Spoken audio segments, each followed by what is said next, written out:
bersama kami di Berita Padang. Bagi Anda yang baru saja bergabung, kami hadirkan kembali 3 berita utama pada pagi hari ini.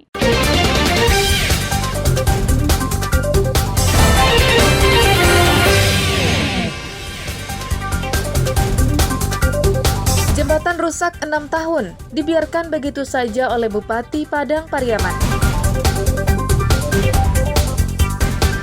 3 rumah di kawasan padat penduduk terbakar.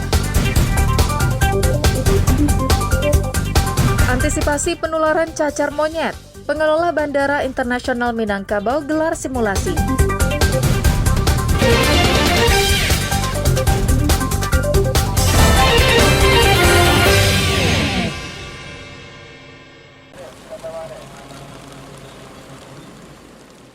Petugas Angkasa Pura Bandara Internasional Minangkabau mengisolasi sebuah pesawat yang baru saja mendarat di area kedatangan pesawat Bandara Internasional Minangkabau dari Kuala Lumpur, Malaysia. Petugas bandara dibantu polisi melarang penumpang turun terlebih dulu. Tak lama kemudian, tim medis datang mendekati pesawat dengan menggunakan pakaian alat pelindung diri yang lengkap. Petugas membawa turun seorang penumpang ke ruang isolasi.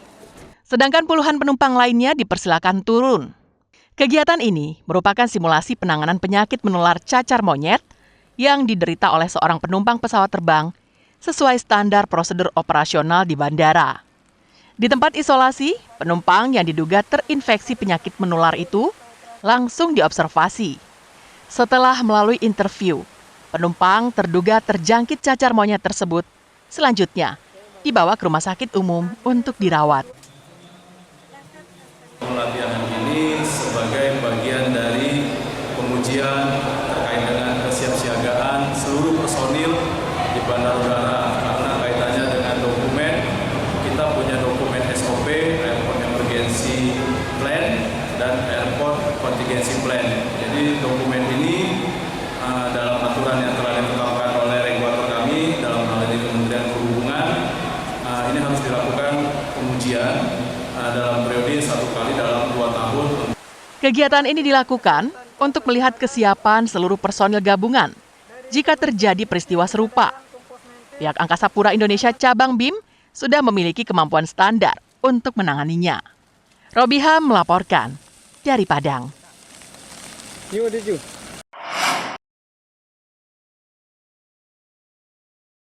Dari rekaman kamera pengintai, terlihat seorang pemuda mendorong sebuah sepeda motor di kawasan Rumah Sakit M. Jamil Padang pada Selasa tanggal 10 Desember lalu. Untuk menghindari pemeriksaan petugas di loket parkir, pemuda itu mendorong sepeda motornya melalui trotoar sehingga terkesan motornya mogok. Namun ternyata sepeda motor itu adalah sepeda motor curian. Dari hasil pemeriksaan video dari kamera pengintai di rumah sakit, polisi akhirnya mengetahui identitas pelaku. Pelaku bernama Rafid, ditangkap polisi di kawasan Andalas, pusat kota Padang, Sabtu pekan lalu. Polisi juga menyita sepeda motor hasil curiannya. Hasil pemeriksaan sementara terungkap, pelaku nekat mencuri sepeda motor hanya karena ingin mempunyai sepeda motor besar. Tersangka juga baru 1 kali mencuri. Pelaku saat ini menganggur dan tidak memiliki pekerjaan. Rencananya, sepeda motor curian itu akan dijualnya, namun keburu tertangkap polisi. Setelah kita mendapat laporan dari korban yang terjadi TKP-nya di Rumah Sakit M. Jamil, itu korban kehilangan sepeda motor.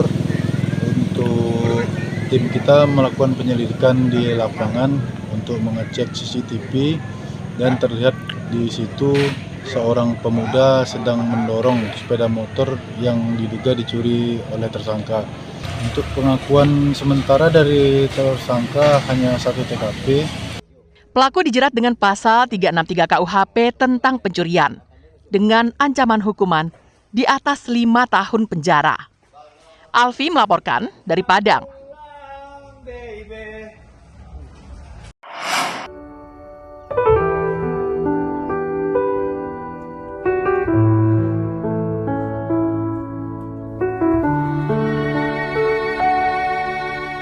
Warga Jorong Sawah Laweh, Situjuh Limonagari, 50 kota, berharap perbaikan rumah seorang warga miskin di daerah itu.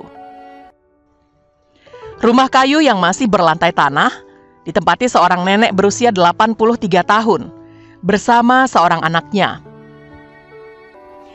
Kondisi ini telah dialami sang nenek sejak puluhan tahun. Jika tidak segera diperbaiki, rumah itu terancam ambruk. Di rumah ini, Nurbaina tinggal bersama putranya, Aswir, yang berusia 64 tahun. Mereka hidup dari hasil pekerjaan serabutan Aswir. Kadang-kadang menjadi buruh tani atau mengambil upah memetik kelapa. Sedangkan nenek Nurbaina tidak kuat lagi bekerja. Tubuhnya kurus dan ringkih, namun pendengarannya masih baik. Bahkan, ia masih lancar bercerita jika dia takut tinggal di rumahnya. Apalagi di samping rumahnya ada pohon manggis yang sudah lapuk.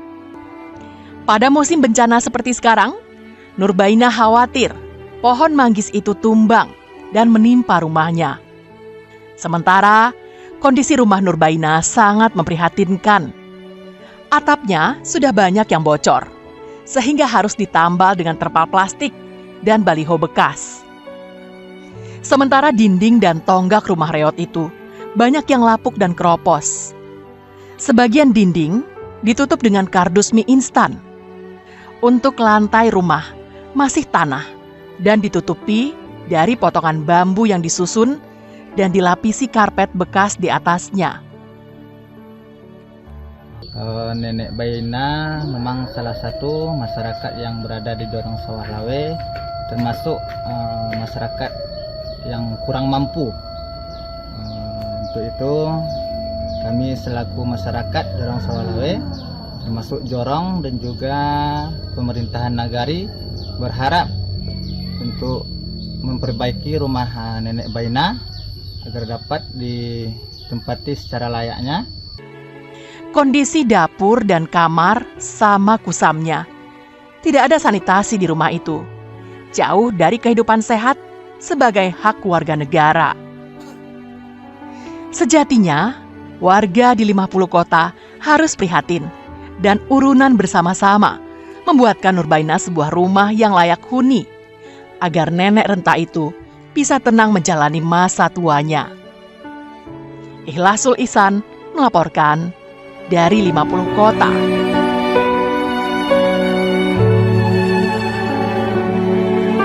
Saudara, informasi tadi sekaligus menutup berita Padang pagi ini. Saya Frin Meriana dan tim redaksi yang bertugas mengucapkan terima kasih. Sampai jumpa.